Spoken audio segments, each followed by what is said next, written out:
Good evening, everyone. I'd like to welcome you and inform you that today is Wednesday, August the 9th. It's our regular council meeting. I would ask those in attendance or councilors to ensure your communication devices are either shut off or put on vibrate, please, for the duration of our meeting. We acknowledge that this land on which we are gathered today is part of the ancestral land of the Chippewa, Ottawa, Potawatomi peoples, referred to collectively as Anishinaabe. It is through the connection of the Anishinaabe that with the spirit of the land, water, and air that we recognize their unique cultures, traditions, and values. Together, as treaty people, we have a shared responsibility to act with respect for the environment that sustains all life, protecting the future for those generations to come. A couple announcements before we begin this meeting. First of all, I'd like to express condolences on behalf of the residents of our community, the Derbyshire and Humphrey family, and the passing of a community icon. Mrs. Humphrey was 102.5 years old and certainly was active throughout her whole career within the community, especially with the Legion Auxiliary. So our thoughts go out to the family in her recent passing. Secondly, as you've seen on our sign outside the Wellness Center, there's an upcoming breakfast at the Kamaki Community Center in support of the Blue Water Raptor Foundation, and shout out to Isabella Defoe for organizing this initiative. I would encourage all our residents, if you're able to attend, please do that. And thirdly, the Plympton-Wyoming Agriculture Society will be hosting its annual baking silent auction hosted by youcanbid.ca. Any homemade baking products will go up for your bidding, and proceeds from this event go to CWE Hospital in Petrolia with the purchase of a new chest compression unit, commonly called a thumper. So the bidding for that starts on Sunday, August the 13th and goes to Wednesday, the 16th. So this evening we have a couple of delegations. First of all, I'd like to welcome Siobhan Thompson. I hope that is correct, Thompson. And your topic, I believe, is about cleanup on the beaches from an artist's perspective. Siobhan, you have 15 minutes where you sit back with great anticipation and look forward to your presentation. Okay, thank you. You're welcome. Do you want me to stand or? If you'd like to, if you're more comfortable doing that, that would be great. Sure. Okay, so I've divided the images into kind of three sections. First of all, thanks for having me here. I'm a visual artist. I went back to do my master's in 2014 in art and environment. So that's where this interest in cleanup and the environment didn't really start, but it continued professionally. And the first section of the photographs are about my work. The second are various findings of debris from January to April this year. I collect things that obviously don't belong on the beach and take photographs of them. So, and then the third section is colleagues and friends of mine that do similar type of work professionally, and then organizations around the world that are organizing basically cleanup and how best to mitigate the issue of pollution in the water. So this starts with a piece of my work that I did during the master's program, which is a 7-foot by 4-foot boat made out of tea bags. So during the master's program, I started a methodology called day-to-day aesthetics, where I find debris, recycled, reclaimed materials, and that's what I use to make artwork with. So installations, sculpture, drawing, etc. And the theme of the work is environmental. So this is about 1,100 tea bags that I collected and I sewed together. I made a frame, a steel rod frame that I welded, and everything's sewn onto there, and then it's suspended above the tea that's from the tea bags. So part of this project was to, I put together workshops, and I had people talk about the idea of water, about journeys, about the importance of that in their lives. And I made a soundscape. It was about 13, 14 minutes overlaid with sounds. So that's kind of where this work started. This was another series that I made of helmets that I found. And There's 5 in that series. Each one was an element of the earth. So this is water. You can see some of the debris underneath is fishing nets and rope from another residency that I did in France. And this is air. This is covered in feathers from a bird that flew into the college that I was working at. And I saved the feathers and put them on this helmet. This is one of the drawings that was in that series, and it's about 5 feet by 6 feet, just to give you an idea of the type of work that I do.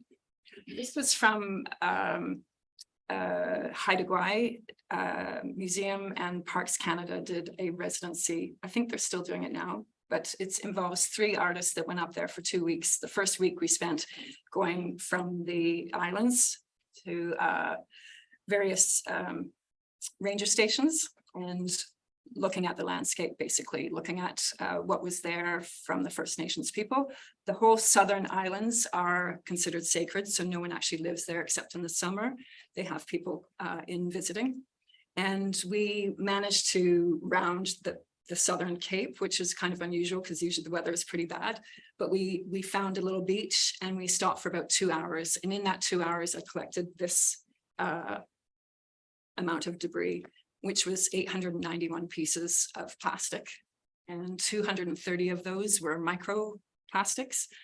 So this kind of set me off on an interest, and I set it up in the gallery that weekend or that following week, and had so many conversations with people about waste, about pollution. And it was interesting for me because the adults were just mortified and didn't really know where to go. And the children came in thinking, how can we change this? How can we save the environment? How can we save the waters? How can we save the wildlife?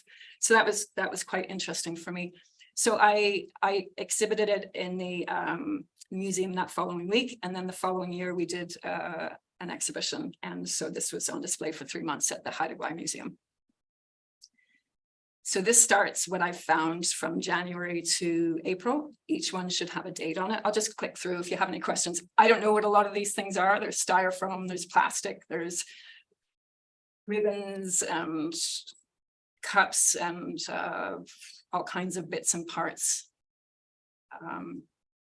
There's about 4 or 5 beaches within walking distance that have easy access to, and that's in Blue Point. So Lake Huron, obviously. And so I collect and I drag things home and I dry them out and then I photograph them and I post them on Instagram. So again, it's a communication, it's forging community from a lot of people around the world that do similar things, that see similar problems in their areas, whether it's lakes or rivers or ocean.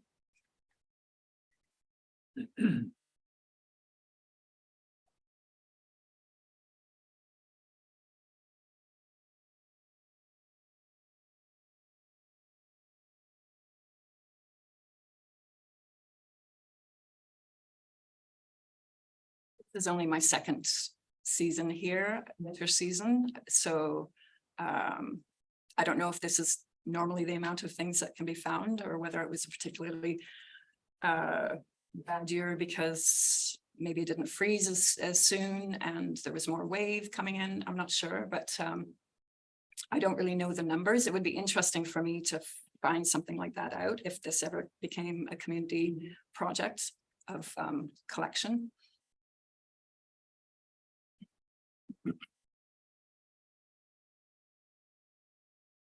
This now is the 3rd section where I've got various pictures of people doing similar things. This is a fellow in BC who does this thing called magnet fishing. So he has a large magnet and drops it in a lot of the piers. This is from Bunsen Lake, which is kind of northeast of Vancouver. And this is another one of his finds from that area. This is a website that promotes artists and creatives who do similar things to me. So they use recycled, reclaimed products, and they have awareness meetings and various things like that. So that's a really handy website. This is a friend of mine, Sylvie, who makes these large sculptures made out of mostly plastic. So she sews together the plastic puts them in large windows, puts them outside. And this is part of an exhibition where there was 8 artists altogether. I think it was in Prince George last year. And that work was shown. This is another friend of mine who makes jewelry out of the microplastics. So there is, they say, an issue with aestheticizing these things where you're making pretty out of something that's pollution, basically. And my theory is that it draws people in. It makes for conversation. It makes for problem solving. As opposed to being held, it makes people have these conversations. So this is her work, which uses silver and resin and various things. This is another one of the pieces in the show in Prince George. This is a website called 5 Gears, and they're based on the garbage patches, I guess they call them, in the ocean. And there's a lot of research on there on what people are doing to help clean up, basically. This is a show or an exhibition festival in Australia. I'm not sure if it's still running, but it ran for quite a few years, where every year they would have people come in and set up these massive, huge sculptures, and they were all to do with pollution or recycled, reclaimed pieces of artwork. And it brought in all kinds of people, visitors, whatnot. It's something we all know. I feel like we don't really need to be lectured anymore. We know it's bad, but this is a group in England called Surfers Against Sewage, and they basically keep track of all of England's coastline. So they have community meetings where they have cleanup once a month, something like that. They have individuals register with them so that they keep track of what's being found, where is the most coming in, where is cleaner than other areas. So, and they also lobby governments, which is interesting to watch as well. This is on their Instagram page. This is a fellow called Chris Jordan, who I think about a dozen years ago took a series of photographs in the Galapagos Islands, I think it was. And these are albatross, and there was dozens of these birds found on the beach. All had died because of what they had ingested. That's just another really sad picture. These are microplastics. So I think everything under a centimeter is considered microplastic. And this is the last slide. So basically it's a presentation about what I'm finding and if there are ways that we can help kind of clean up the lake shore through community work, through incentivizing individuals to clean up. That would be amazing. And it's just, it happened that I met Kristen and I was talking about what I was doing, and she sees the same thing at where she is. And yeah, she suggested making this presentation. So thank you for the opportunity to do so. Welcome. Well, thank you very much, Siobhan. That is a great presentation. Very informative and very educational. We have 2 minutes left. Council, do you have any questions or any comments? I'm going to begin on my left. Awesome presentation, and I live up by the beach. We see it all the time. So it isn't just after a storm. This is typical anymore. What goes out into that lake from every direction is just, yeah, we better soon start paying attention. Great presentation. Yeah, thank you, Mr. Mayor. You keep up the good work, and hopefully it's catchy and others will join you, and others will get the hint, maybe to look after their waste products too. Thank you for coming in. Thank you. Deputy? Yes, thank you. I've certainly found it very interesting. Well, nothing new, but interesting the way you presented it. And I've never saw garbage look quite so interesting. Didn't even need to smell it. So yeah, it's yeah, I hope so that there's lots of people pay attention and clean up after themselves. Thank you, Deputy. Councilor Bojan? Thank you. Just echoing my colleagues, and great presentation. Thank you. Same thing. They've said it all. Very well done. Thank you. Councilor Rodriguez? Yes, thank you for coming, Siobhan. It's important that we keep putting it out there, that we need to improve and do better, not only on land, but in our water. And it's a very sensitive ecosystem where we're beside a beautiful, one of the beautiful Great Lakes. So we need to do all we can as community to to change our mindset and be more aware. And we do have a litter cleanup day or something. I think we just had one a couple months ago. I think it's like maybe all across Ontario. So I think that would be something good to kind of add that into there and promote. You know, don't forget about our shorelines. So it was very, very good, very informative. We need to just keep pushing the message and be creative in doing it. Thank you. And just one final thing, if you're okay with this, I'd like to promote you to some of my fellow mayors within the county. Maybe if you're available to go and do a presentation to them and their councils, I think they would get a lot out of it as well. All right, well, thank you again. Especially along our shoreline, land shores and that, you know. We've got the greatest area here that you could ever think of, so I don't understand people not cleaning up. Mayor? The title said on Plympton Shores, but I think most of this work was in Plympton-Wyoming. Yeah, it was actually, yeah. I think we have a little bit of. Yeah, sorry about that. I No, that's okay. still feel. You're still new to the neighborhood. In and out, yeah. So it was, Blue Point specifically. What's bad up there? It's, All right, well, thank you very again. thank you.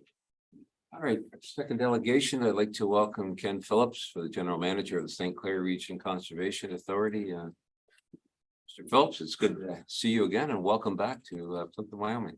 Thank you very much for having me, Mr. Mayor, members of council. So tonight, I just wanted to go over what's classified as category 3 programs and services and explain what that means. And then how it will involve Plympton-Wyoming. So with the changes to the Conservation Authorities Act, the province has mandated that our budgeting be completely different from the way we've done it before. So they've mandated specific programs, which are classified as category 1 programs. So those are things like our flood forecasting work, our regulations and permits, corporate services, and conservation lands, but with the asterisk that it's properties that we own that we don't promote as recreational properties. So it's doing work on woodlots, wetlands, that type of thing. So those are the mandatory programs that the province says that's what your general levy is going to pay for. And that's all your general levy is going to pay for is those programs. Category 2 programs are existing programs that we have an arrangement with a municipality to provide a service. So for example, would have been previous arrangements we had for operating Highland Glen and McEwen there with the municipality. And then the final is category 3, which are completely negotiable.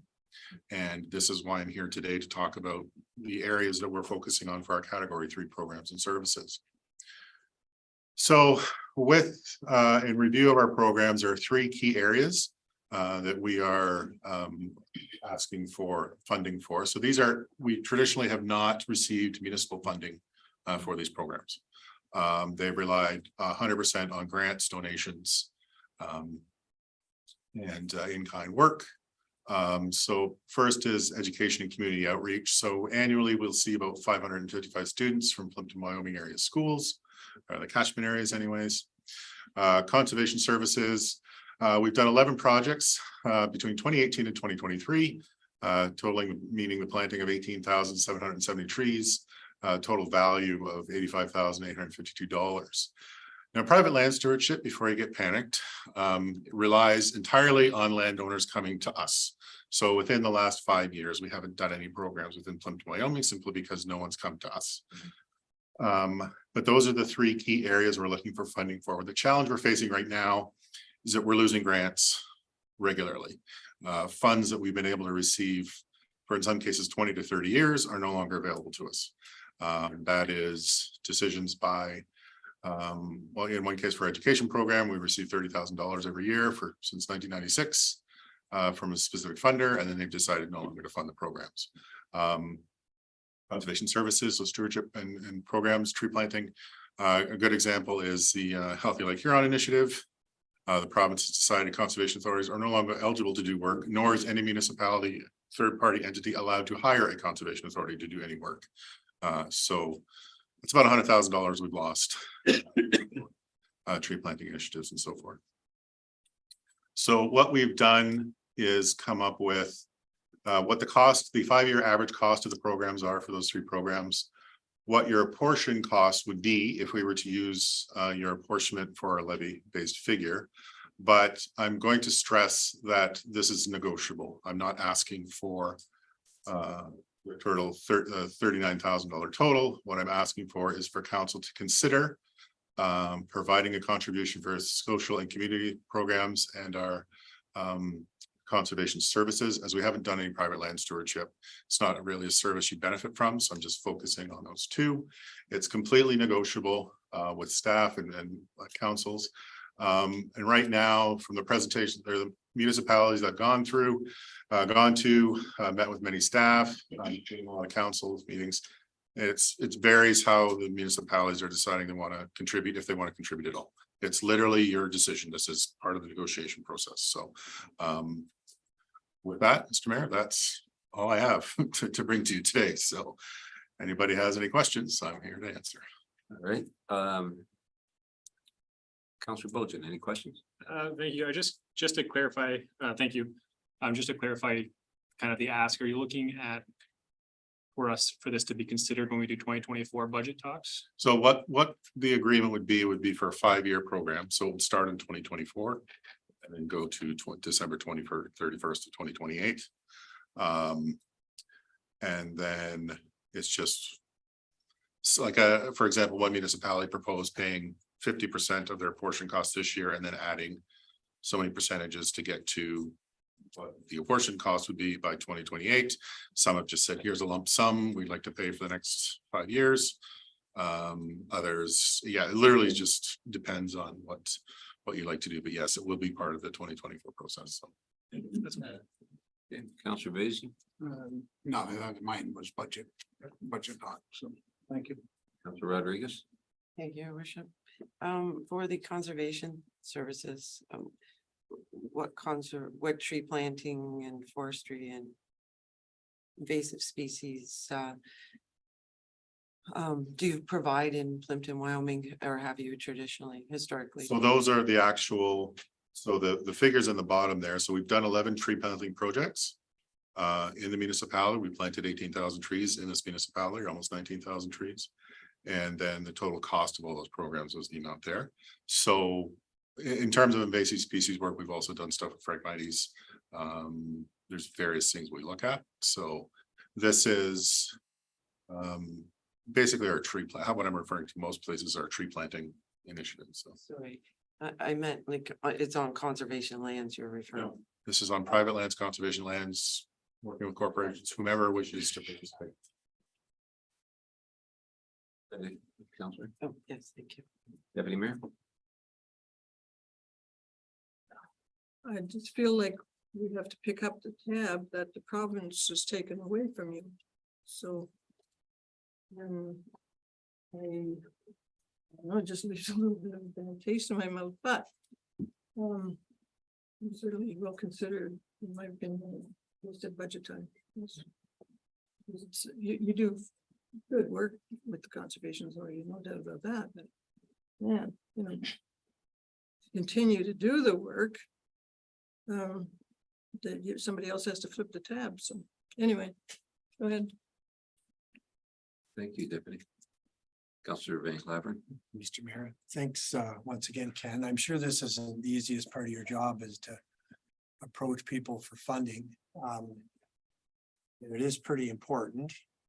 So, yeah, I think we've got some discussing to do and so I appreciate you bringing that today. Yeah. Thank you. And I'd like to stress as well, it's not like we're not going to stop applying for grants and funds and everything else. We're still going to do that. But what this funding amounts would do would just provide stability for our programs. So we know that, staff costs will be covered and that type of thing, that there will be that person there to do the work, to get the grants and all and so forth going forward. So. No, thanks for the clarity. Councilor Wolvet, I'm sorry, Councilor Van Claveren, is it for you done? That's good. Thank you. Yep. Okay. Councilor Wolvet? Thank you, Mr. Mayor. I can think of a lot of things I'd like to say about this, but I'm not going to. I am, and I've always been a big tree planter. I've planted tens of thousands of trees, but always had to pay for them myself through the different conservation areas. I don't know where you would have planted this many trees in Plympton-Wyoming, because we have our own tree program here. And we were trying to get places to plant trees and we could hardly find a spot to put any. So I don't know where you put 18,770 trees, but obviously you did. Yeah. Somewhere. I'm not sure I heard about it at this council, where they were going or whatever. But I think it's a great thing, but agreeing with the deputy mayor there, why is all this stuff keep being passed down to us? The budget's not for the Conservation Authority. The province went after you guys and made all kinds of changes, but not, you guys do a great job. And I support everything you do, but here we are again, representing the taxpayers of Plympton-Wyoming. And it seems as though not just with your organization, other organizations are coming here with their handout. And, I guess this doesn't have to be a lot of money. But it certainly needs to be looked into at our next budget. Because like I say, we do have our own budget for our own tree plant program, which I'm not even sure we spend all of it this year, but I know we were trying to. So I just don't know where I'm at with this, other than I love to see trees planted. Yep. And I guess we'll just have to talk about it as a council, which way we're gonna go. And I mean, I feel sorry for you guys. You don't have the money, Yeah, and it did come as a big surprise that all these programs that we had gotten for years and years, so suddenly. Not only weren't we eligible to get them, but to say no other organization can use your resources to do the work either. Like that came as a bit of an interesting discussion, so.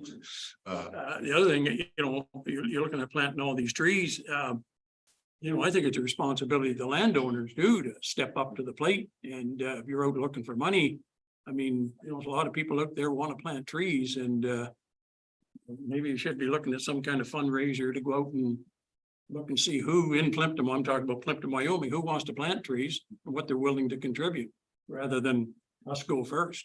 Yeah, and that's understandable. A lot of the programs do. I mean, my conservation services people can explain how the program works far better than I, but a lot of it does rely on contributions from landowners as well.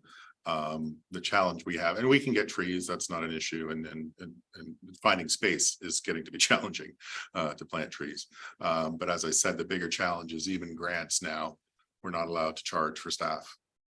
So we can get all the trees you want in the world, but we don't have any staff people to go and help people do the work, will be the challenge. So that's the bigger part of the ask, is that. The other thing I'd just like to mention, finally, Mr. Mayor, through you, I believe you made a statement, said no one came to you from Plympton-Wyoming to plant trees. It's no one. No, in terms of stewardship. So those are bigger projects like creating wetlands, doing buffer zones around creeks and streams, that type of thing. So we try and get out, like it's the challenge we face is just the size of our watershed. I have one stewardship person looking after 17 municipalities. So some areas have bigger uptake than others, and that's what I've been finding as we go around. It's certain areas do certain things more than others. So I know that there was different programs here where if, let's say, agricultural person decided to clear a bunch of land, trees were involved, they had to pay so much money. That money, I believe, it went to the county, some program there. And I know we were after that for quite a few years to try to get some of that money to plant trees in our community. I don't believe we succeeded. So we're always kind of after trees. yeah, for sure. That's all I have. Thank you. Okay, Councillor Van Claveren, then Mr. Savansky. I have some personal involvement with one of the tree planting projects this year. So we planted almost 10,000 trees on our farm, and it was very cost effective. I'd be willing to pay a bit more than what I paid. Certainly for the staff. I mean, they were fantastic, and they had that little apparatus, that transplant. So yeah, there's a good chunk of that tree plant. Yeah. That place. So appreciate you guys for that. That's it, Mr. Mayor. Thank you, Mr. Savansky. Just a couple cool questions about budget timelines. When do you expect to release the Conservation Authority's budget for category 1 and 2 programs? So we'll be taking a draft budget to our board in September. And then we are required to have category 3 programs signed by December 31st of 2023. So Sorry, what was the date? basically the end of the year. So all of our category 3 programs have to be in place by January 1st, 2024. So how we envision this budget process working is, because this is a negotiated item with each municipality, it might not be included in the overall budget initially for categories 1s and 2s. But they can be added. We won't approve our budget till December anyways. So that's basically the timeline we're looking at. Like it's challenging for us because we're in the current budget year. and Yeah, we approve it's- our budget in January, so we'd have to open up the budget to make a donation of that size. Well, it wouldn't take effect till next year's budget anyways. It would be in the 2024 budget. So any funds it would be the same as our regular budget cycle. We just approve our 2024 budget in December is how the cycle works. So. And it's very much varied across, like we have Oil Springs already passed their MOU last week. It's going to council for ratification and our board in September. Middlesex Center is taking theirs next week. So it's all over the place. Others I know I will not be dealing with until November, December. So. All right, well, that's all our questions, I guess, that we have, Mr. Phelps, and I want to thank you for coming here today. Thank you very much for your time. Nice to see you again. Yes, you as well. Thank you very much. Thank you. Okay, council, before we proceed, I'll remind you of a declaration of pecuniary interest. If you disclose it at the appropriate time. Clerk, we're going to begin with section 5.1, business arising from previous minutes. Are there any? Yes. Declare that a business closed. Item 6, council, we're going to go to adapting the minutes of council meetings. I have a motion by Councillor Vaizey, seconded by Councillor Rodriguez. That the minutes be adopted by council and those confidential minutes of the closed sessions of council remain confidential, restricted from public disclosure, in accordance with the exemptions provided in the Municipal Freedom of Information and Protection of Privacy Act. That would be your planning council meeting minutes of July 24th, 2023. Our closed planning council meeting minutes of July 24th, 2023. Special council meeting minutes, July 25th, 2023. Closed special council meeting minutes, July 25th, 2023. Our regular council meeting minutes of July 26th, 2023. Our closed regular council meeting minutes of July 26th, 2023. Our special council meeting minutes of August 1st, 2023. And our closed special council meeting minutes, August 1st, 2023. Council, you've had an opportunity to review them. Are there any questions, concerns? Call for the motion. All those in favor? Carried. Thanks. Yeah. All right, council, we're going to 6.2, meeting minutes. I have a motion by Councillor Bojan, seconded by Councillor Wolvet. That the minutes be adopted by council and those confidential minutes of the closed sessions remain confidential and restricted from public disclosure in accordance with the exemptions provided in the Municipal Freedom of Information and Protection of Privacy. That would be our environmental service committee meeting of June the 1st, 2023.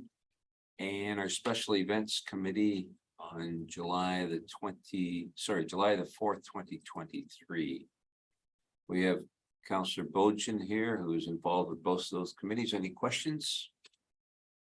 Hearing none. Yes, Deputy. Well, I just wondered about they're gonna paint all the fire hydrants again. I thought that was just done a couple of years ago. Mr. Sabansky? Thank you. So, yes, we did flow testing every 5 years on average. We test and flow test them every 5 years, A, to update our drinking water model, and B, to ensure the hydrants are operating correctly. I'm wondering about painting. And then after we flow test them, we paint them to ensure that they meet NFPA standards, so our firefighters know what kind of flow they can draw from those fire hydrants when they arrive. Thank you. And our staff paints them, right? Yes, summer students will typically paint them over the next 5 years. Question, Deputy? Good. Call for the vote. All those in favor? Carried.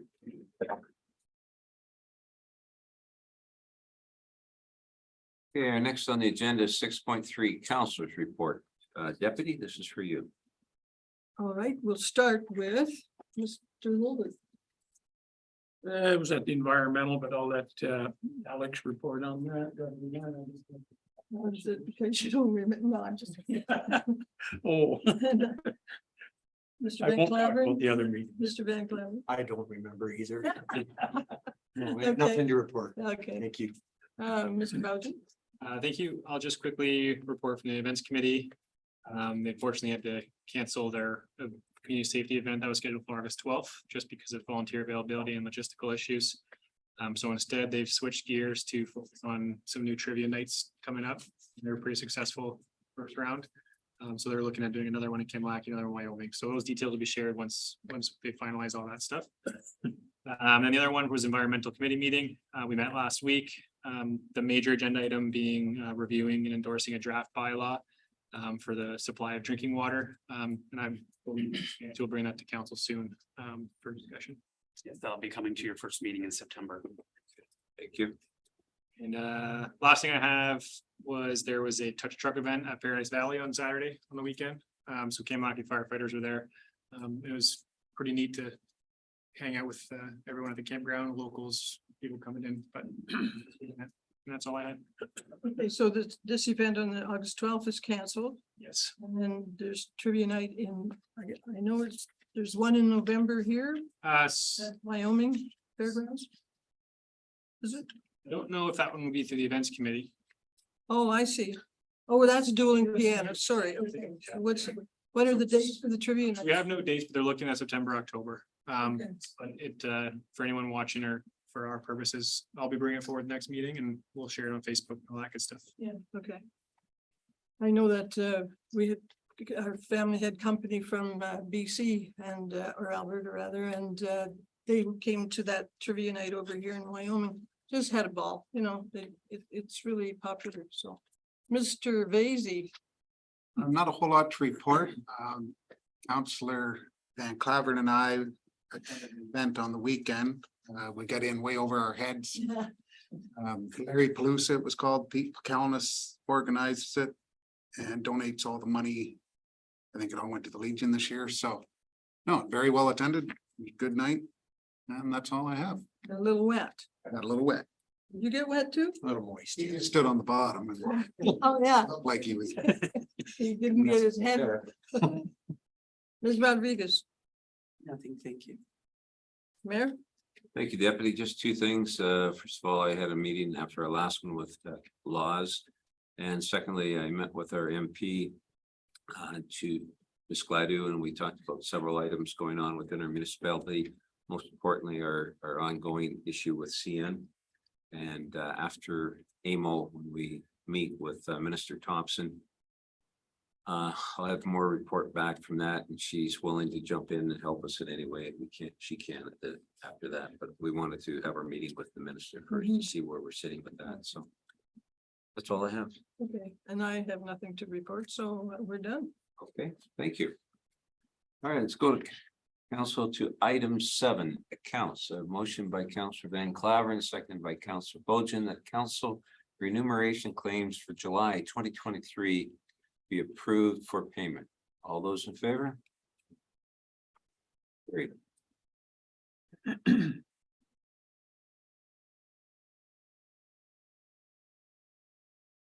Okay, council, let's go to item 8.1. We have the 2023 sewer flushing and video inspections, the RFP results. I have a motion by Councillor Van Claveren, seconded by Deputy Mayor McEwen, that the report prepared by Adam Szymanski, Director of Public Works, dated August 3rd, 2023, regarding proposals received for sewer flushing and video inspections throughout the town of Plympton-Wyoming be received, and that the proposal from Hurricane SMS be accepted.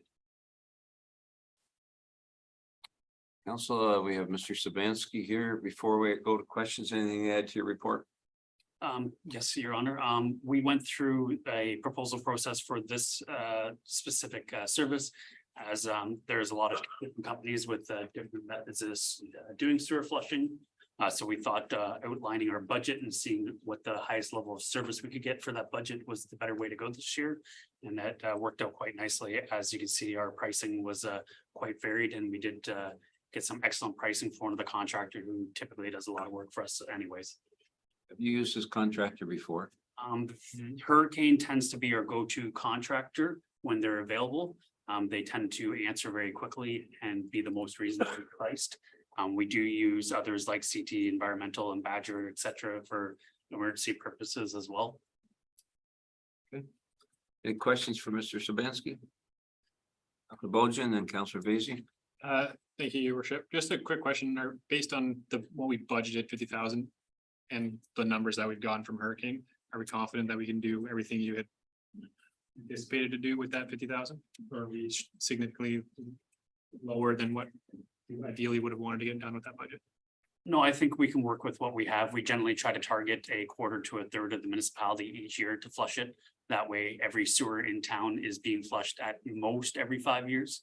We are confident that we can accomplish a fair bit with the value presented today. Thank you. That's everything. Just adding on to that, before I go to Councillor Vacy, do you notify the residents that that's going to be taking place? You're supposed to.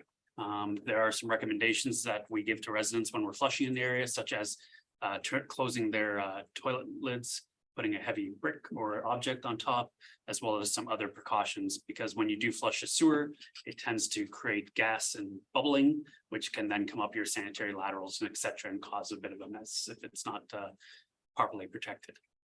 So education and communication is very important. Yes, and we'll make sure that we put the notices out well in advance. Thank you.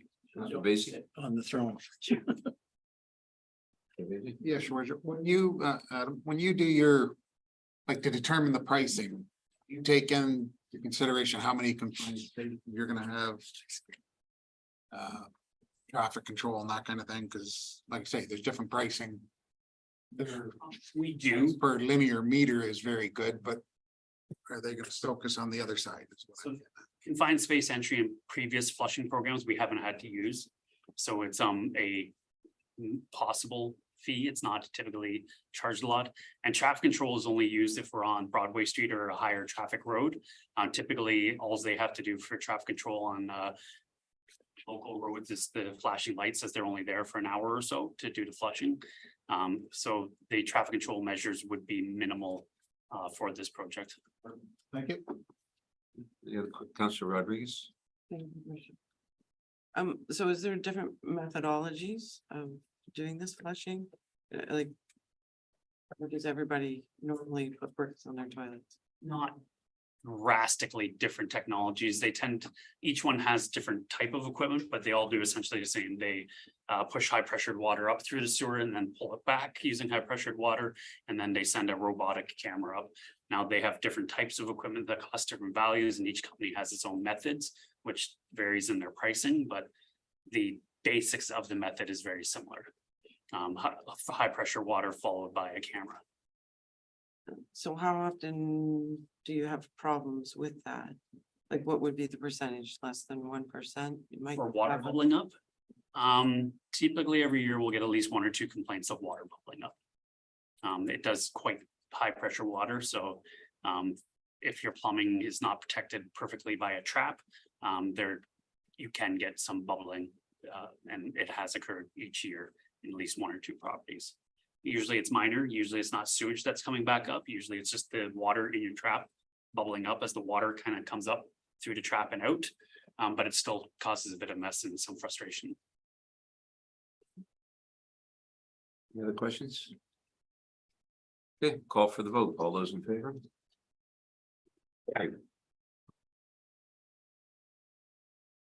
Okay, council, let's go to the supplementary agenda. That would be 8.2. Motion by Councillor Vacy, second by Councillor Bojan, that the report by Adam Sabansky, Director of Public Works, dated August the 8th, 2023, regarding the small rural North Indigenous stream of the Housing Accelerator Fund application be received, and that council endorses the provided draft action plan initiatives, and the mayor and clerk be authorized to sign an attestation confirming those initiatives accordingly. Approves the proposal from Collier's project leaders for $60,000 without HST. And that bylaw 86 of 2023 be taken as having been read 3 times, finally passed, and the mayor and clerk be authorized to sign the said bylaw accordingly. I know this is a topic that we talked about just recently. So council, is there, I guess, Mr. Samansky, anything for you to add to this before we go to council for questions? Nothing specific, but I just wanted to let council know that Jonathan Lampman, who is our project manager for this application, has joined us tonight. And any technical questions which I am not able to answer, Jonathan will be more than happy to help us with. Okay, well, welcome, Mr. Lampman. Glad to have you with us. Thank you. Nice to be here. To my left, are there any questions? Deputy Mayor, No, I don't have any questions. Thank you. Councilor Van Claveren. Thank you, Mr. Mayor. That is a serious report, 22 pages. I could only do 21 and a half, Deputy. No, that it's great reading, enjoyed it. It hasn't all maybe been absorbed just yet, but I like what I see so far. Thank you. Councilor Wolvet. Yeah, it's a challenging decision to make. It's a lot of money. We haven't had time to even really think about going into this kind of a project, although, I mean, it's the biggest talked about thing is affordable housing and just housing in general. Just explain to me a little bit here what they're talking about, missing middle. What is that? What's that all about? It mentions it several times, and I know I've read this several times. I'm still not sure exactly what you're talking about. With your worship's permission, I can go read through what missing middle is inside the report. So multi-unit housing characterized as missing middle refers to ground-oriented housing. This includes garden suites, secondary suites, duplexes, triplexes, fourplexes, row housing, courtyard housing, and low-rise apartments. That's 4 stories or less. The missing middle refers to built form rather than specific tenure of level of affordability, with common focus on gentle density that is ground oriented. Each unit is addressed at ground level at a grade from the street, laneway, or road. You may need to walk up or down a few stairs. Generally, the front door is accessible to residents and visitors. So essentially, it's low-rise construction with multiple units. So the CMHC does not want us building single-family homes. They want us building multi-family homes.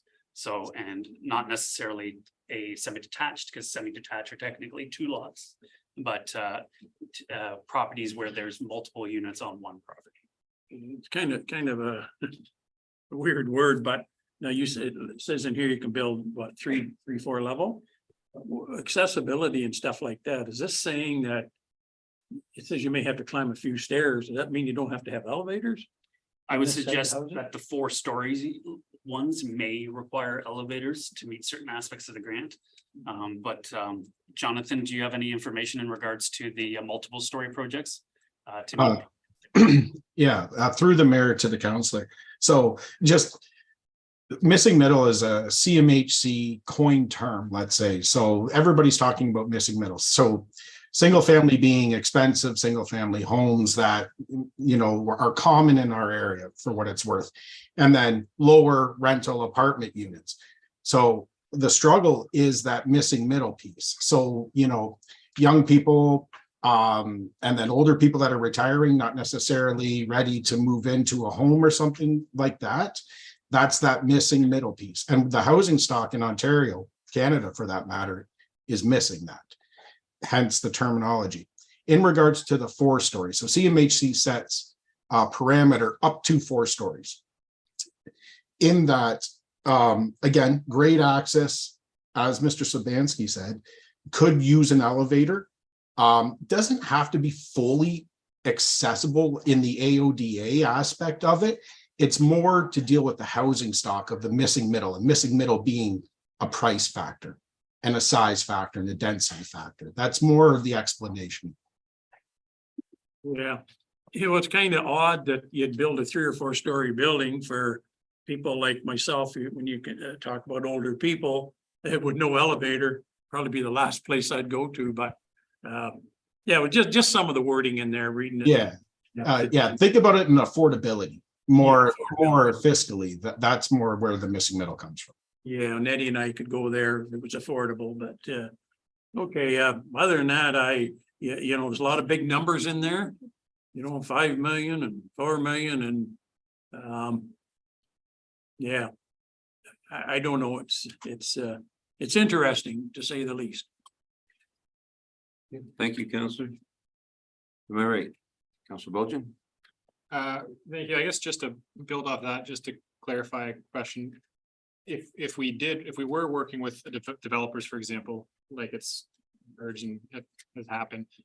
Senior housing, affordable senior housing can be part of this still, right? Like if we wanted to unlock a senior housing development, it could still fit in this funding module, correct? Yes. Yeah, sorry, yeah. So looking through the event, if we had a developer who's interested in building a affordable housing oriented towards senior individuals, we could help push that process along by removing those planning barriers by carrying it out ourselves. We could reduce LCs, and then we could help with the infrastructure in the area with these funds to do so. In discussion with a few of our developers, there is interest in housing of that nature if we're able to get the grant money to help facilitate it. The barrier with a lot of these missing middle or affordable housing is the profit that the developers get is lower. So when there's good times, they're hesitant to build these because their profit margins are lower. Well, if there's government incentives involved that help better those profit margins, of course, they are more than interested in helping bring us those housing units to this municipality or any municipality. Thank you. And I just do have one more question to you. I know it, and apologies if it is somewhere in the document, I missed it. I know it talks about identifying, we have to have a minimum of 5 initiatives in the application. Do we need to make sure that we bring to fruition a minimum of 5 initiatives in order to get any funding? Like if we only were successful with 3 initiatives, for example, will that hinder the ability to get the money? Ask Jonathan. Jonathan, do you mind chiming in on that one, please? And thank you. Yeah, through the mayor to the councillor, 3 initiatives, basically. Okay, so based on the population size, which is set by the 2021 census for Plympton-Wyoming, it falls into the bracket where 5 initiatives are required. If you're over 10,000, 7 are required. So a minimum of 5 needs to be applied. It is our intent, as with staffs, to probably draft 6 or 7. Reason being, this is going to go to underwriters at CMHC. If CMHC their underwriting doesn't see it the same way that we see it when we make the application, at least we have 1 or 2 backup initiatives to complete a full application. So yes, we need a minimum of 5. 3 will not suffice, to answer your question, Councillor. Thank you. No, go ahead. And just to add to that, about our ability to carry out those initiatives, if so on page 22, or sorry, 8 of 22, we have those initiatives. Many of those initiatives are controlled by us, and we could easily promote through the zoning bylaw amendment, the OPA amendments. There are things that are directly in our hands that, although would take staff time and the assistance of consultants if we wanted to get it done quickly, there are things that we can accomplish. So it's in your power as councillors to make sure those initiatives move forward. And the ones we've selected, we see as relatively straightforward and easily to obtain to ensure success. Thank you to both of you. That's good. Thank you. Okay. Councillor Vacy? Yes, your worship, thank you. We've asked for initiatives and grants and whatnot for this kind of thing. I know I've heard a ton of people looking for senior housing, the missing middle part, right? They're they want out of the house, but they don't want to go into a home. This fits the bill. I think it's right, like I say, it's right up the alley, what we want staff to do, and it's hitting a niche that we're looking to solve. So, no, I think it's a great idea. Thank you. Anything else, Councilor Paisley? No, that's all I have. Thank you. Councilor Rodriguez? Thank you, Your Worship. So the missing middle, it's supposed to be more affordable, multi-unit. How is it guaranteed that there'll be, the price will be affordable to the public? Like you have in affordable housing or subsidized housing? How do you and that a developer has certain pricing for renting out these units? You, through the chair, if I may, you'd have to do that through agreement. So if we were offering to do the rezoning and the official plan amendments and reduce DCs, they would have to agree through a development agreement or an earlier agreement that in comp to gain access to those programs that they would meet those criterias. For affordable housing, that would mean they have to guarantee that they would be sold as per CMHC's definition for less than market value or rented in many cases. In the missing middle, it would just be a unit size that meets the requirements. So we would enter into agreements with the developers that would meet the requirements of the CMHC documents to ensure that occurs. Yeah, so you're talking about two different things, the affordable housing side where Yes. there's 40 targeted, but missing middle, you can't really. The missing middle, to the best of my knowledge, they don't necessarily target a cost per se, but the idea is to, for lack of better words, flood the market with those units that are currently not there, which creates opportunity and options. And when you have opportunity and options, it moderates the price naturally. The affordable portion, however, there is a guideline that restricts how much you can charge. I understand.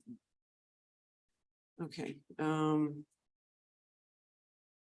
have we identified a need in the community for this type of housing aside from seniors? Because again, going back to this missing middle, can you put a designation on it even that it's for seniors and not anybody who's looking for apartment rental? To the best of my knowledge, you cannot designate facilities for seniors only unless you are the sole owner. So condo apartments, stuff like that, because it's an owner, you cannot prohibit anyone from buying it. And I think general rental units, you cannot necessarily prevent anyone from renting it too. I'd have to look up the regulations around that. I know you're allowed to say it's for seniors only, but it's a hard rule to enforce because it is considered discrimination. So that is usually handled. I'd have to look that up. I know there's legislation surrounding that, but and I'm not 100% certain of it at the moment. And have there been lands identified as suitable? Obviously, you want this type of housing to be to public transit or parks, schools within walking distance, grocery necessities, medical care. I mean, that kind of comes with it. So have there been lands kind of identified through your talks with your developers? That's where you're getting. So yes, without getting into too much details, because many of the discussions I had were on applications which we've not received, so the information is not public as of yet. But those developers have been willing to locate potentially the missing middle or affordable houses in areas, not necessarily directly in centers because our centers are spread out. Wyoming, we do have a bit of a center, but Kamlaki, Blue Point, etc., are a little more spread out, so there's less facilities. In that area, we look to locate the missing middle in more what we call transition areas. So where you're transitioning from a roadway to an interior subdivision, or you're transitioning from a different use such as agricultural or commercial into the interior subdivision. And then in Wyoming, based on land availability more than location of services. We do not have a whole lot of land available right next to the core.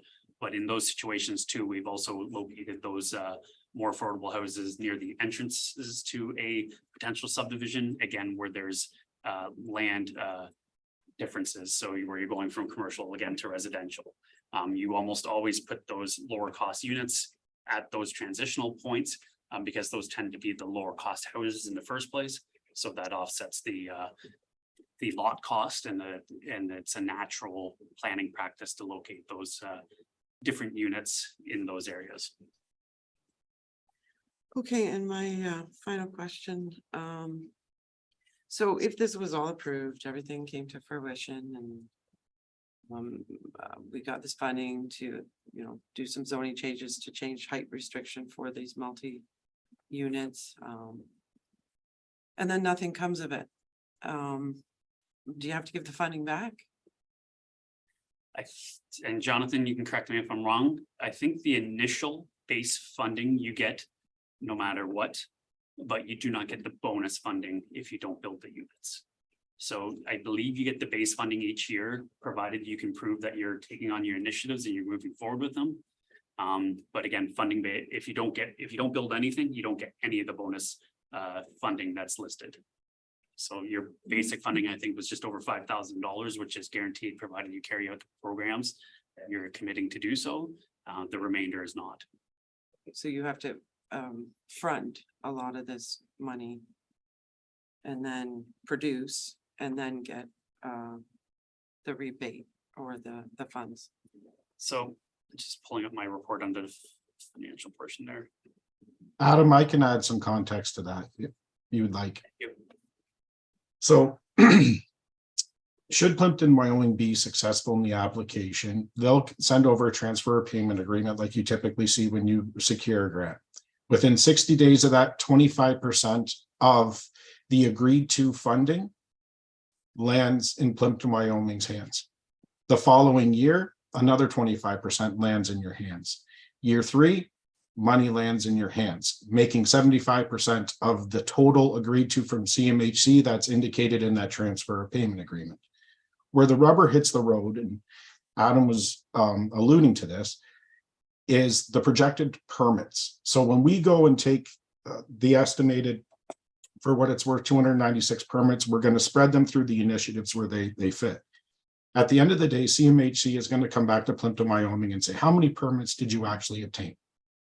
So for round numbers, let's say it's 300 and we obtain 150, or Plympton-Wyoming obtains 150. They will prorate that last 25% of the money and give you 50% of it. So that last piece, the bonus piece that Adam is speaking about, is purely based off the number of permits that you generate over the term. 75% of the money, should you be accepted, will be the municipality will receive, ensuring that they do the reporting, which is an annual reporting. John, and when you're saying 75%, is that 75% of the base funding, which is estimated to be $5.9 million? No, it would be the entirety of the funding. Hypothetically, let's say the numbers that Adam, that you produced, that we've put in this document, let's say that's the number that CMHC agrees to. 75% of that number would come to Plympton-Wyoming. Automatic, as long as you're doing your reporting per CMHC requirements. The last 25 is purely based off of permit activity.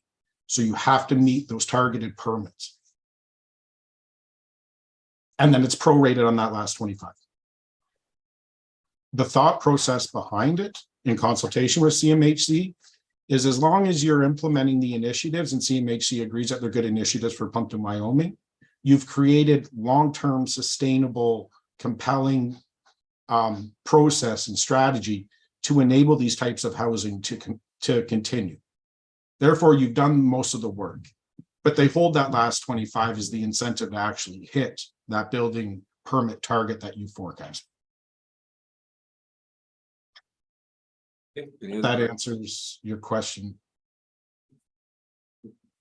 Councillor Bolger? Sorry, Your Worship, I just have one other question, and I don't know how much Mr. Spancy can say. But is there an idea for what type of missing middle these developers have alluded to being, like, is it the row houses, or is it triplex, duplex? Is there kind of any indication for what they're interested in? The most common I heard was the row housing. Many of the developers already have those types of housing in stock. They work well along existing road allowances, so they don't have to build interior private roads. They can just build them along existing roadways. So that would likely be the most common, although both the developers who have previous experience with these type of housing do have the other types and would consider them as well. But I would suggest that row housing would be your highest percentage of units created. Thank you. Okay. Councilor Wolfett? Just a couple more questions. This housing, can it include rentals, leases, or purchases, all three? Or does all have to be purchased? And do you own the property that it sits on, or just is that leased land? To the best of my knowledge, it can include all those things. All three, okay. Now, the numbers, second question, numbers I'm looking here is 296 houses. Like, that's a lot of houses. Like, are we sure that we would be able to fill 300 more houses here with what's going on? No, but we went through and selected from proposals that have been provided to us. The numbers that are there. So those are actual proposals that we've seen from developers. Those were not made up numbers. Okay. So those are from proposals that we've seen that developers are considered currently. Okay, fair enough. And I guess my final question through you, Mr. Mayor, is like, there's been other developments in different areas, Sarnia, Elvingston. How have they fared? Like, are they doing well? And have they filled them up, or?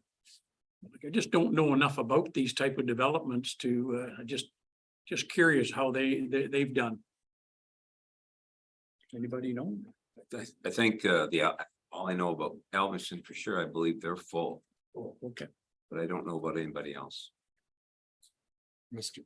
Mayor, Councilor. anything that I've seen talking to colleagues, most of them are sold before they're built. There's a long, steady list of willing buyers for that type of, Yeah. the one in Petrolia. Mm. It sold out before it was built, Thetford. And they're beautiful, they're real eye appeal Yeah. to those units, yeah. Well, that's good to hear when we're into this development stage and trying to make this decision that they're filling up that quick, then be a success. Okay, that's all I have. Good. Thank you. All right, council, good discussion, questions? Anything else before we call for the vote? I'll call for the vote. All those in favor? Carried. Thank you. Thank you, Jonathan. Thank you, Thank Mr. you, everybody. Have a good evening. Thank you.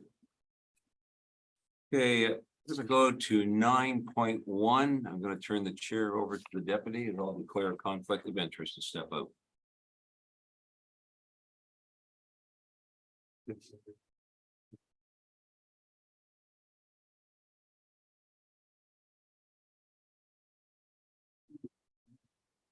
To the Original original agenda, yep. 9.1, so. Okay, so moved by Rodriguez and seconded by Vacy that bylaw 83 of 2023, being a bylaw to execute the collective agreement with the Canadian Union of Public Employees Local 22393.2 be taken as having been read 3 times and finally passed, and the mayor and clerk be authorized to sign the said bylaw accordingly. Any questions on this motion, this bylaw?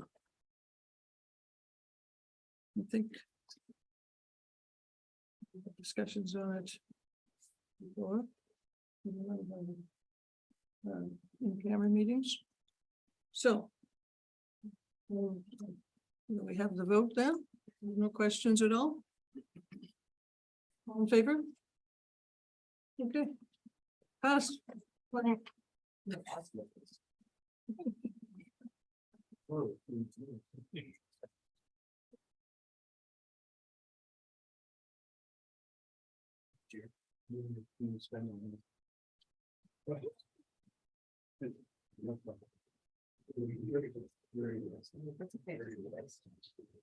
Thank you, deputy.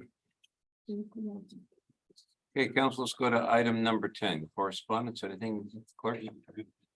Nothing for actual reports on it. Thank you. Now let's go to item 11. Motion by Councillor John Van Claveren, seconded by Councillor Rodriguez, that the correspondence items A to J relating to recommended reading and routine approval and information items not otherwise addressed by resolution be noted as received by the Plympton-Wyoming Council and filed accordingly. Council items A to J. Is there anything that anybody would like to pull out? Go to my left. Not for me, Mr. Nothing for me, sir. Well, I was sort of interested in that one motion about, it's on page 112. I don't know what number it is and what letter it is. It's about the township of Sioux Narrows. Mr. Falls, okay. F. Number F, and it's all about Airbnbs and so they feel that the province should take a little bit more responsibility. That's the way I read it. Has anybody else sort of read it? So what would you like to do with it, Deputy? Would you like to support it? Yes, I would. We'd like to have it pulled and a letter of support from the board. I would like that, yes. Anything else? That's it. Councillor Rodriguez, anything for you? No, thank you. Councillor Basie? Yes, item E, more of a question before their Chatham Kent,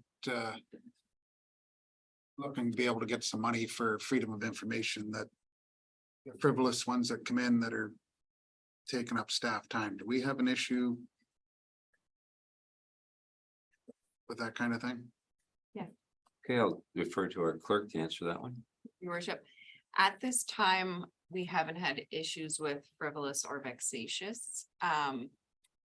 We have an increasing number of MFIPA requests every year. So it could be something that we see in the future, but at this time, we haven't seen that. I think the motion or the resolution speaks to several things regarding the reform for MFIPA. So I would say it would be something council could support if they're interested, but it's not, that is not specifically an issue for us at this time. Councillor Basie, would you like to? Yeah, I think it does. It protects us for down the road, but it all takes our employees' time to dig up something from 5 years ago. I wouldn't even know where to begin to look, and then have it at don't you have a minimal time or a maximum time to get it done? And so, yeah, it's a great idea that it's there, the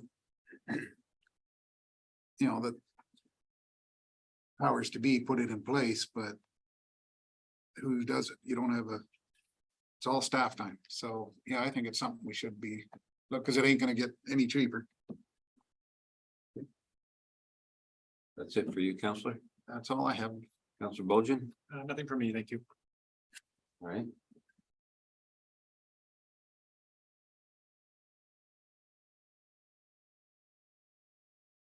Is there a seconder for item F? Like Council or Deputy Mayor McEwen put forward. That's about short-term rentals. Somebody wants a second? Well, thanks for the support, guys. Yeah. Hold on. But Well, for myself, we're already in the middle of it. that's right. And I would support this 100%, to put it in provincial responsibility, but unfortunately, it's not gonna help our situation here because we're already in it.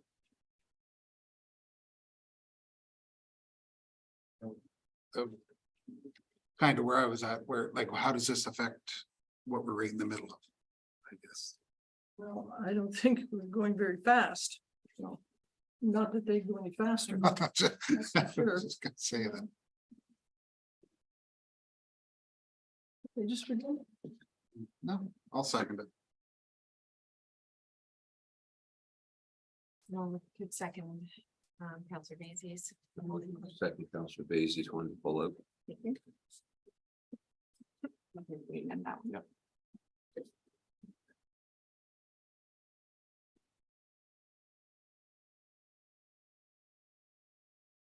Dr. Basie? Yes, Councillor Bolger. Sorry, thank you. Yeah, and just I was reading through it before, but something like this would still fit in with wherever we end up. Because whatever framework we come up with, if there's something in terms of registration or licensing, we hold the owner of the home responsible, whereas this is talking about holding the platforms responsible to also make sure. So I think this still makes sense regardless of where we end up. I just wanted to make sure I understood the motion. Council, I have a motion by Deputy Mayor McEwen, seconded by Councillor Basie. Council support correspondence item F from Sue Narrows Nestor Falls regarding short-term rentals. All those in favor? Carried.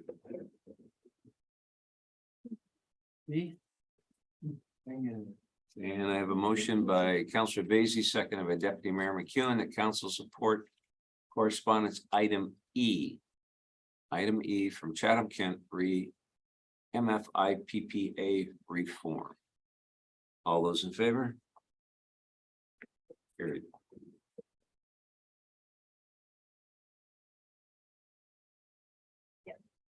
A motion by Councillor Van Claveren, seconded by Councillor Rodriguez, that the correspondence items A to J relating to recommended reading and routine approval and information items not otherwise addressed by resolution be noted as received by the Plympton-Wyoming Council and filed accordingly, save and except for items E and F. All those in favor? Carried.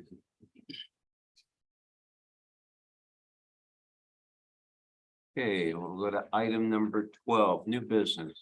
Councilor Wolvet? No, sir. Nothing? Councilor Van Claveren? Just a couple of small little things, Mr. Mayor. You know what the status is on the old gas station at Confed and Broadway? What's gonna happen there? Is there a time frame on it? Can it ever be developed? Or it's kind of looking a little deep around there. Deep as in weeds. Weeds and chunks of concrete. Mr. Sabansky, would you like to respond to that? So from previous correspondence that we had with the geotechnical engineer, they are looking at doing remediation work in the area. So they have installed monitoring wells and they're regularly monitoring them. About Imperial's plans for the future, though, we haven't been informed. I know the previous CEO did approach them about leasing or selling the land to the town, but they did not, they were not interested in entertaining the sale of the land at the time due to the amount of remediation work that needs to be done. If there's a weed problem, please have one of the local property owners contact us and we'll be glad to have our enforcement look at issuing orders to have the weeds cut down. Thank you, Mr. Mayor. One other little thing. I noticed that on the corner of Front Street and Broadway, items will kind of pop up for sale there. Right on the boulevard, On each side or what side? on the west side, Okay, next to the old Massey building. yes. Is that a thing? Like it's looking, it could present a little better, I think. I see somebody selling firewood there right now in it. I'm wondering if that's on town property rather than owner of that property. Just curious. I think you possibly could be right. Maybe we could have staff look into that. Yes, we can look into it and see what our bylaws have to say about the matter. It is not yard sale day. It's over. Anything else, Counselor? That's it for me, sir. Thank you. Deputy? Yes, I do have an item. Quite some time ago, we had a great tree planting day at Wilpster Park. And now I think the weeds are higher than the trees almost. So I've mentioned this July 14th and again a couple of weeks later. And this is the third time mentioning it. We could do something, get something done about those weeds? They're gonna just overshadow the trees pretty soon. Mr. Sabansky, could you take that back to the Works Department, please? Yes, your worship, I will absolutely do so. Thank you. Councilor Rodriguez? Thank you, worship. Michigan Road, between Dolman and Kimlaki Side Road. Is it Kimlaki Side Road where? Yeah. Cause I'm doing a lot of obstacle courses and a lot of people are. That road has been closed for quite a bit. What is the status on that road?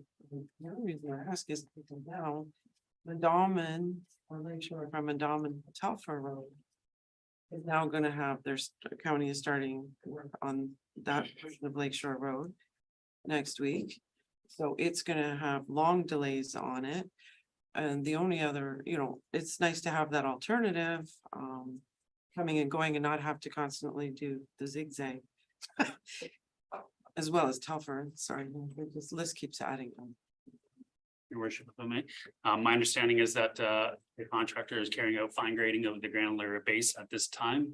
And we are hoping that our surface treatment contract is in within this week or even next week. So it should be turned shipped within the next 2 weeks. Just a long. No, thank you. Is that all, Councilor Rodriguez? Councilor Vacy? Yeah, just one item, kind of along the same lines as the deputy mayor's, the welcome signs. I know somebody had mentioned it probably a month ago. Somebody went in and whacked them down with a weed whipper, but hasn't really solved the problem of they look like crap. You would pull the stone out, fiber in, and then put them back in or something to help, that they're not. Don't want our guys there every 3 days doing it, but they do look pretty ratty.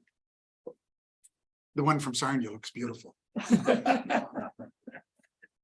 been shared with that comment by our municipal counterparts and neighbors. That's all I have. Bulgin? Thank you. I just have one item, just a question for Mr. Bansky. I'm just seeing now that I've already spoken to this person, but maybe for my sake and council's sake, when it comes to the fiber optic project and contractors obviously digging up and all that good stuff to put the cable in. Is there a contract agreement that these contractors would be held to should they tear up some grass that's on the property owner's side? And if it's not left with nice grass afterwards? Is that the town that's responsible for that, or would that be the If it's on private property, that would have been done under approval of the property owner to install services to their homes. If it's on town property, they have to restore it as per our streets bylaw, which requires a minimum of 4 inches of topsoil and high quality grass seed. So that's what we enforce upon the telecommunications companies, is to at a minimum meet those bylaws. So if it's on the private property, it's up to them to. We typically will coordinate it together, so we don't necessarily stop at the property line. But we don't necessarily also have the power to force them to do on private property. We're treating the projects as a whole. We're trying to get everything restored as a whole. We hope that they don't be behind private property, because that would not be appropriate. Thank you. Councilor Rodriguez? If I just may follow up on that. So where they're putting the lines in on the boulevards, I mean, I had it happen on my boulevard. It, took 1.5 years to get something done. So if people are getting nowhere with these companies, they can speak to the township to help facilitate. Through Chair. Absolutely. If a property owner is not having any traction with the telecommunication companies and doing proper restoration, please have them call the Public Works Department. We will add them to a list and have our staff follow up with them. It has been taking a very long time. The contractors have more work than they have people to handle it. So if restoration is taking, unfortunately, a very long time, as their priorities right now are putting cable and not necessarily coming back and do restoration. but we are pushing them as hard as we can with the limited powers we have in this situation. Okay, the only thing I have under new business, who is going to AMO? You know? Okay. Sort of. All right. Thank you. I have nothing else under new business, so at this time, before we go to a closed session, I'd like to thank those that have joined us virtually for tonight's meeting. Probably being closed for an hour plus, so we'll be coming back out to close down our regular meeting. I have a motion by Deputy Mayor McEwen, seconded by Councilor Vaizey, that council move into an in-camera meeting of council pursuant to section 239 of the Municipal Act 2001 as amended for the following reasons. Item A and B, employee matters. Section 239 bracket 2 bracket D, labor relations or employee negotiations. Item C and D, personal matters. Section 239 bracket 2 bracket B, personal matters about an identifiable individual, including municipal or local board employees. Item E, plans and instructions for negotiations. Section 239 bracket 2 bracket K, a position, plan, procedure, criteria, or instruction to be applied to any negotiations carried on or to be carried on by or on behalf of the municipality or local board. Items F and G, personal matters. Section 239 bracket 2 bracket B, personal matters about an identifiable individual, including municipal or local board employees. Council, you've heard the motion. All those in favor? Carried.